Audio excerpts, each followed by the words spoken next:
Assalamu alaikum and good day, everyone. I welcome you to the first ever episode of the first season of the Dental Talk. This, as I've previously mentioned, is a startup that me, Dr. Ghulam Mohammed Paracha, and my partner, Dr. Mohammed Maz Yusuf, have been working on for the past several months. This is an idea that came to me last year, and since then, I've been trying to work on it, and it's finally here. We are house offices at the Institute of Dentistry at CMS Lahore Medical College, and we've put a lot of hard work into this startup, and we wish to build this for the dentistry, for the future of dentistry in Pakistan, especially considering dentistry in a post COVID-19 era. We would love the support, we would love the appreciation. If you like this video, we have several interviews, we have lots of surprises in this season. You have to wait and watch, but if you like it, please subscribe, please share, please appreciate our videos. With this, I would like to introduce our first guest of this season, Dr. Nasir Salim. Dr. Nasir Salim, for those of you who don't know him, he is someone I've always looked up to. He is someone I brought this idea to for the first time, and he motivated me to go on with this idea, to work on this idea. Uh, he's completed his undergrad BDS from Nishtar Institute of Dentistry in 2000. He went on to do his FCPS in operative dentistry in 2004. He has many distinctions, many gold medals. He did his master's from the University of Manchester in 2014 with merit. He has been the president of Pakistan Association of Dental Research. He's a big advocate of research. He is currently serving as the head of department at of operative dentistry at the Institute of Dentistry at CMS Lahore Medical College. He has several research publications to his name. He is a keen speaker at many national and international conferences. He currently leads his private practice at the Boulevard Dental Practice and is the head of many continuing education courses throughout the city. So, without further ado, ladies and gentlemen, Dr. Nasir Salim.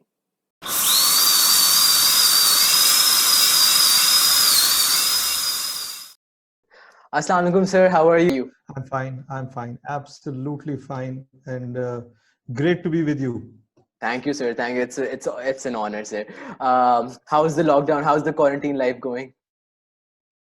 I don't know, getting used to it. और कोई एक routine बना ली है उसकी भी ताकि कुछ ना कुछ सिलसिला चलता रहे because in the start it was rather depressing or something, but now I have gotten into a routine, so much better now.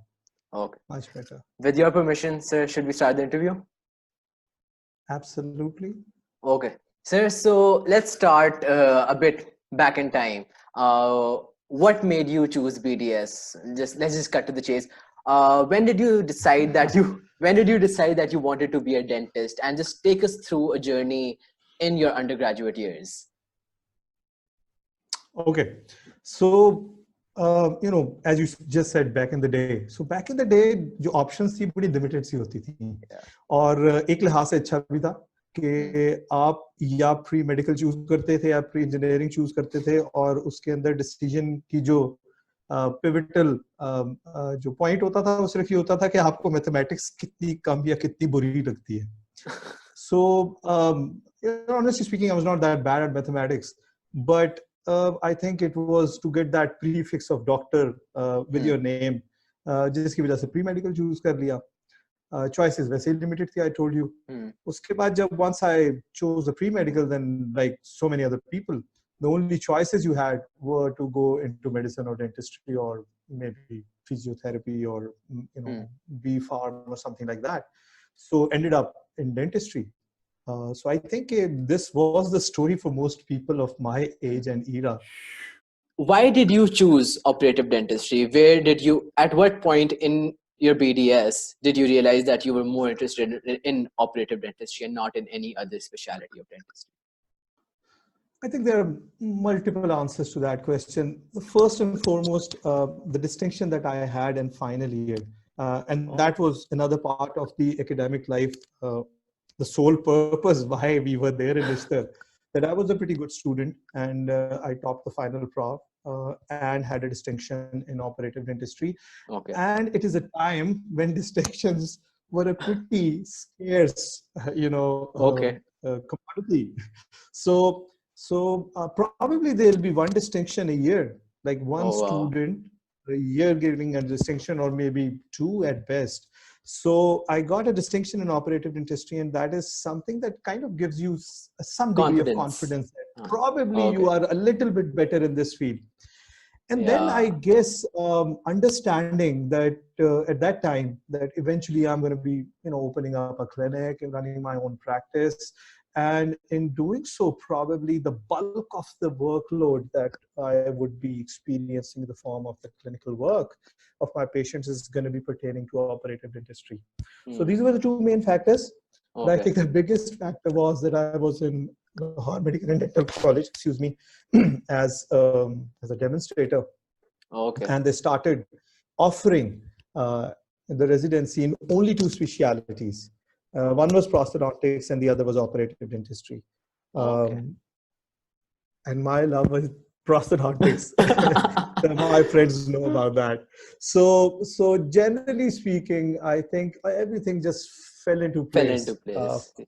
Eventually, be entering into operative So dentistry. But whoever. generally, when you look back at these decisions, Hmm.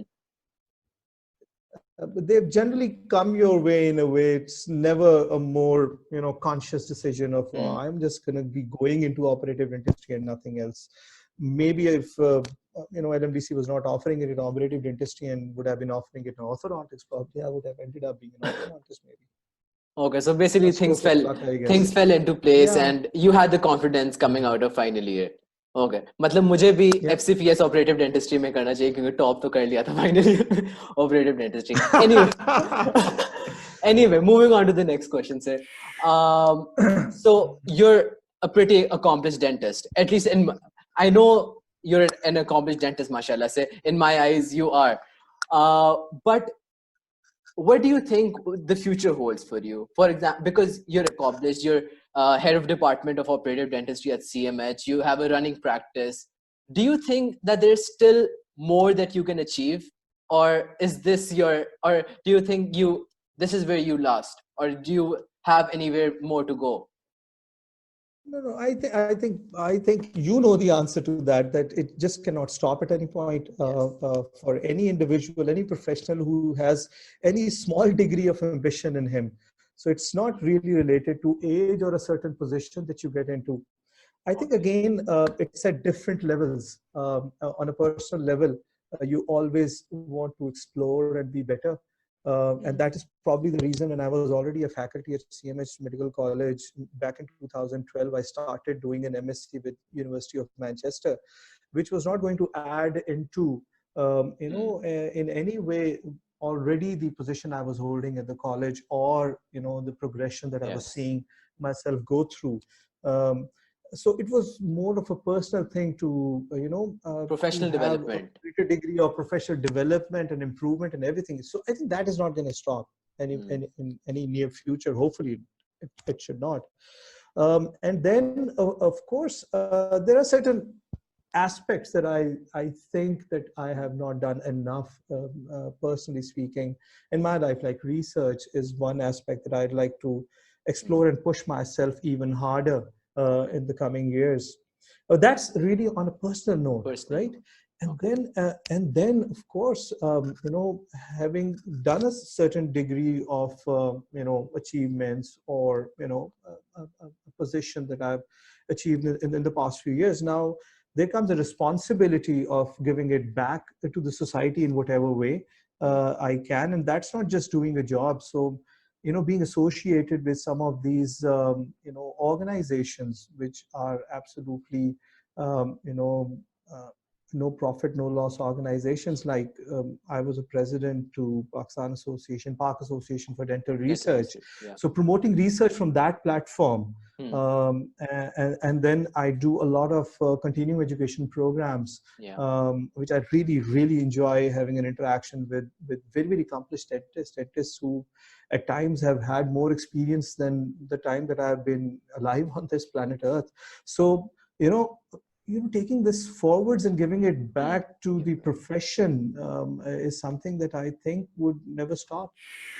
How important research is at an undergraduate level, because we know that every postgraduate trainee has to do a research, but how important is it on an undergrad level?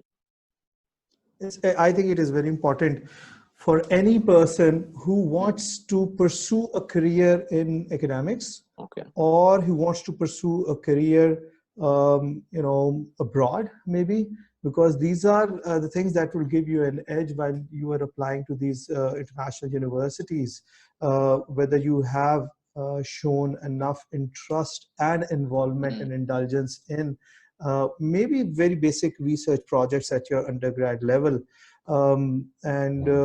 It is a very important part and parcel of one of the subjects that we teach you. Research methodology is a part of community dentistry and community medicine that we teach. So to be involved in the practical aspect of research is part of your curriculum, and then it helps you build a better career for yourself in future as well.